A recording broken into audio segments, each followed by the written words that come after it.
Énorme défaite des États-Unis hier dans les élections en Hongrie. Viktor Orban, qui avait donc été poussé complètement par la politique américaine de Donald Trump, vient de se faire éclater dans les élections en Hongrie par le parti d'opposition pro-européen.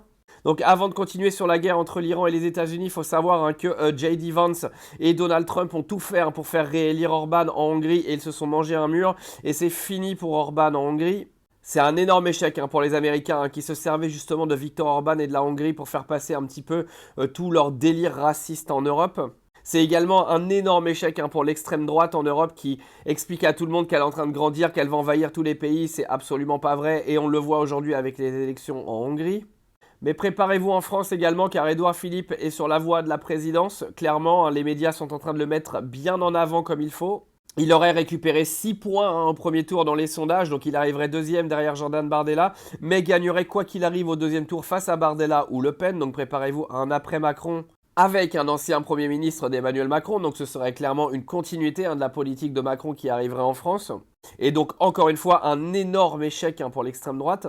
Alors beaucoup disent que cette défaite d'Orban est une énorme défaite pour la Russie également, qui se servait de la Hongrie justement au niveau de l'Europe pour faire passer ce qu'il avait envie de faire passer. Mais ça, les gars, j'en suis moins sûr, car le gars qui a gagné aujourd'hui les élections en Hongrie était un ancien du parti politique d'Orban. Il s'était séparé parce qu'il n'acceptait pas la corruption du parti, mais n'est absolument pas le genre aujourd'hui de personnes, de chefs d'État qui sont pro-Ukraine et qui veulent financer l'Ukraine. Il est même plutôt anti-financement de l'Ukraine et anti-guerre entre la Russie et l'Ukraine.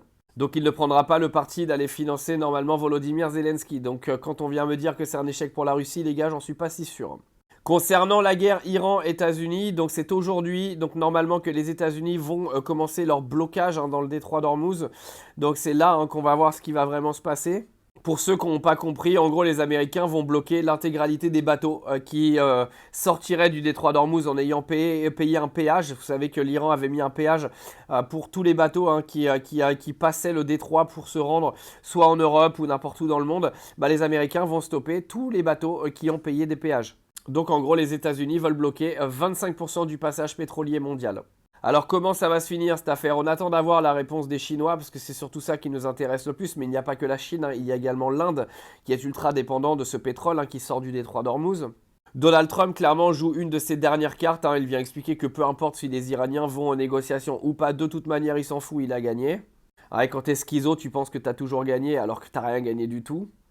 Parce que le Détroit, il en est dans cet état-là aujourd'hui parce que Donald Trump a provoqué ça. Avant qu'il se pointe, le Détroit, il allait très bien. Donc quoi qu'il arrive, c'est un échec pour les États-Unis. En tout cas, affaire à suivre, le baril de pétrole a repris 8% à l'ouverture. Donc on est clairement dans une remontée du prix du baril qui risque de nous coûter encore très cher à la pompe. Je vous tiens au courant dans la journée de l'évolution, sachant que moi je suis à Singapour et que là au moment où je vais vous poster la vidéo, il est 6h du matin.